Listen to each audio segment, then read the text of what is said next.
अस्सलाम वालेकुम स्टूडेंट।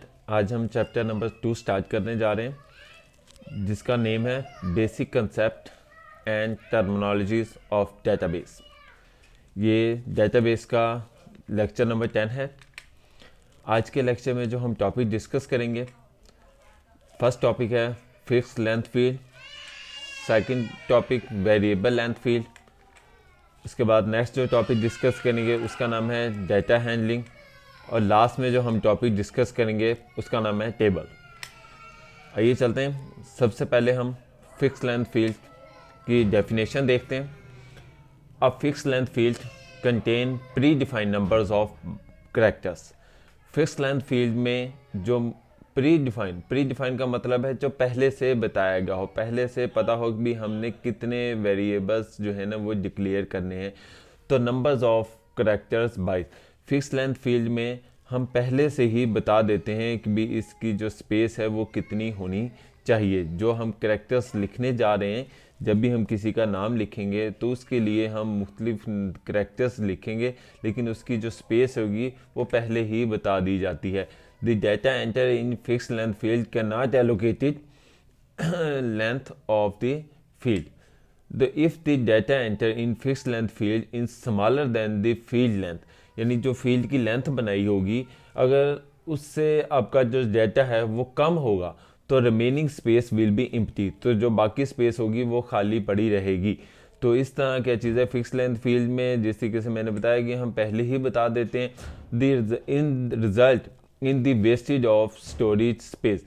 तो इसके रिजल्ट में क्या होगा कि भी यानी जो आपने स्पेस रखी थी वो क्या चीज़ है वो ज़ाया हो जाएगी, जो रिमेनिंग स्पेस होगी। क्योंकि मिसाल के तौर पर हमारे पास एक एग्जांपल है फिक्स लेंथ फील्ड की। Suppose a field country in the specific as fix length field of the 20 characters. फ़र्ज़ करते हैं हम किसी भी मुल्क का जो नाम है वो लिखना चाहते हैं और उसके लिए हम 20 कैरेक्टर की जो स्पेस है वो फिक्स कर देते हैं। तो it will always occupy 20 characters on the disk. तो यहाँ पर हर दफ़ा जब भी किसी भी मुल्क का नाम लिखा जाएगा तो वो 20 कैरेक्टर की स्पेस ही आपके लिए रखेगा। चाहे आप उस 20 कैरेक्टर से कम कैरेक्टर्स लिखें या 20 कैरेक्टर से ज़्यादा लिखें, वो आपको 20 कैरेक्टर की स्पेस ही मुहैया करेगा।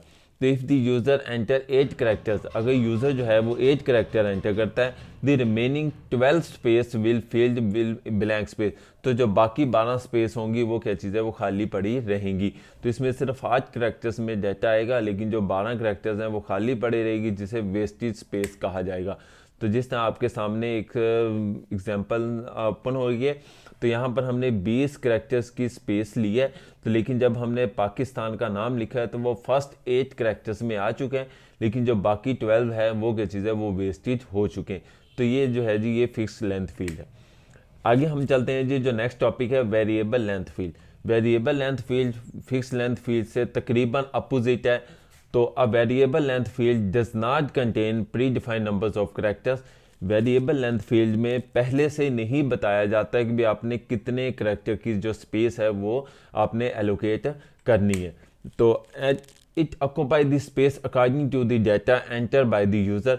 ये जैसे ही डाटा यूज़र जो है डाटा एंटर करेगा उसी के मुताबिक क्या चीज़ें स्पेस एलोकेट कर दी जाएगी। अगर यूज़र कम डाटा एंटर करेगा तो कम स्पेस एंटर एलोकेट होगी, और अगर ज़्यादा डाटा एंटर करेगा तो ज़्यादा स्पेस एलोकेट होगी।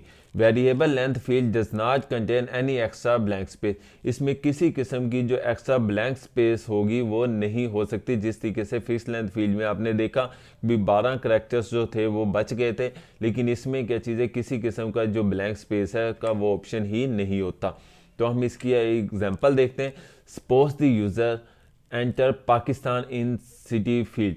तो पाकिस्तान मिसाल के तौर पर जो एक यूज़र है वो पाकिस्तान लिखता है, the field will occupy 8 characters in the memory. तो वो 8 कैरेक्टर्स लिखता है, तो मेमोरी में भी 8 कैरेक्टर्स की जो स्पेस है वो एलोकेट हो जाएगी।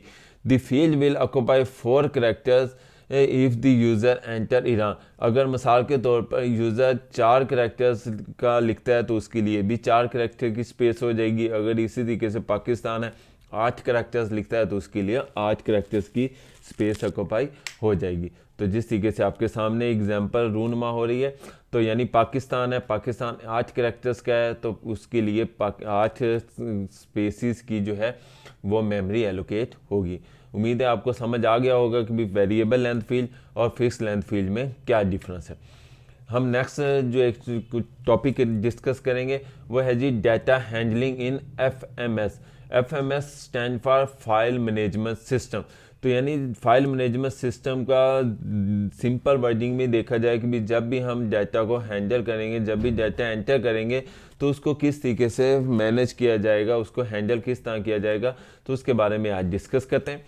The file management system use file to store and retrieve data.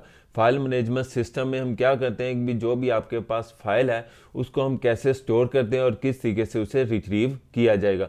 Store करने का मतलब है यानी किस तरह हम डाटा फाइल के अंदर रखते हैं, और रिट्रीव यानी जो डाटा हमने सेव किया हुआ है उसको वापस किस तरह ला सकते हैं।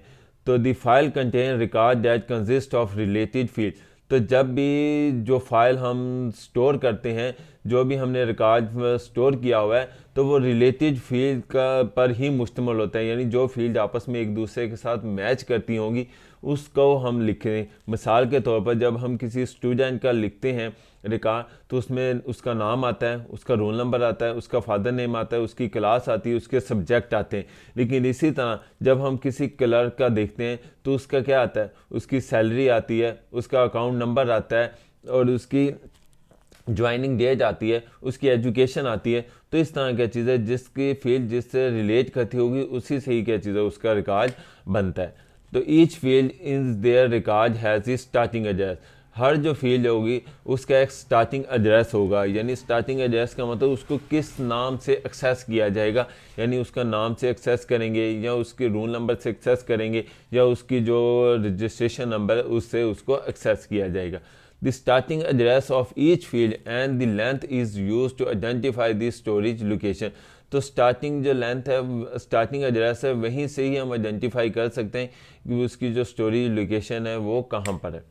The field name is used as the name reference to store and retrieve data. जिस तरीके से मैंने अभी बताया कि भी फील्ड जो नेम होगा जो आपने स्टार्टिंग पर लिखोगे वही क्या चीज़ है, वो डाटा को जो आपने स्टोर किया हुआ है या उसको जब आप रिट्रीव करने जा रहे हैं तो वो एज अ रेफरेंस के तौर पर काम करेगा। क्योंकि अगर मुझे उसका नाम पता होगा फाइल का तो तब मैं क्या चीज़ है उसको आसानी के साथ एक्सेस कर सकता हूँ। लेकिन अगर मुझे उसका नाम या उसका रोल नंबर या उसका रजिस्ट्रेशन नंबर जो है वो नहीं पता तो हम उसको एक्सेस करने में काफ़ी ज़्यादा हमारे लिए प्रॉब्लम क्रिएट हो सकती है। नेक्स्ट हमारे पास जो मोस्ट इम्पोर्टेंट टॉपिक है वो है टेबल और रिलेशन। टेबल को दूसरे लफ्ज़ों में हम रिलेशन भी कहते हैं। नेक्स्ट लेक्चर्स में हम अक्सर जगह पर टेबल की बजाय रिलेशन का नाम इस्तेमाल करेंगे। तो टेबल या रिलेशन क्या होता है? टू डिमेंशनल अरे of data that consist of rows and columns is known as table or relation। यानी एक टू डिमेंशनल अरे जिसमें हम डाटा मौजूद होता है वो रोज़ एंड कॉलम्स पर मुश्तमिल होती है। यानी टेबल क्या चीज़ है? टेबल, रोज़ एंड कॉलम मिलकर एक टू डिमेंशनल अरे बनाते हैं जिसे हम टेबल्स या रिलेशन का नाम देते हैं। The relation are use to store information about an entity. तो किसी भी रिलेशन में हम किसी भी जो एंटिटी है उसके बारे में जो इंफॉर्मेशन है स्टोर कर सकते हैं। तो यानी जब भी हमने कोई भी इंफॉर्मेशन स्टोर करनी होगी एंटिटी की तो वो हम किस में स्टोर करेंगे? वो रिलेशन या टेबल में ही स्टोर करेंगे। An entity is anything about which information is store in the database. यानी एंटिटी क्या होती है? जब भी हम कोई भी डाटाबेस में डाटा को एंटर करेंगे उसके बारे में जो इन्फॉर्मेशन होती है उसे एंटिटी का नाम देते हैं। अगले चैप्टर्स में हम एंटिटी को डिटेल से डिस्कस करेंगे। आगे आता है फार्मिंग अ रिलेशन। यानी जब भी हम रिलेशन बनाएंगे उसका फार्मेट यानी फॉर्म किस तरह होगा? The relation are formed according to the attributes of entity about which information is to be store. यानी एंटिटी के बारे में बताया जाएगा कि भी हमने उसको डाटा को यानी जो उसके एट्रीब्यूट्स है उसको किस तरह स्टोर करना है। The attributes of entity become the field of the relation. The name of entity become the name of the relation. यानी जो एंटिटी का नाम होगा उसी को ही हम रिलेशन का नाम देंगे। मिसाल के तौर पर स्टूडेंट का डाटा है तो हम रिलेशन का नाम भी स्टूडेंट लिख सकते हैं। उम्मीद है आपको आज का लेक्चर समझ आया होगा।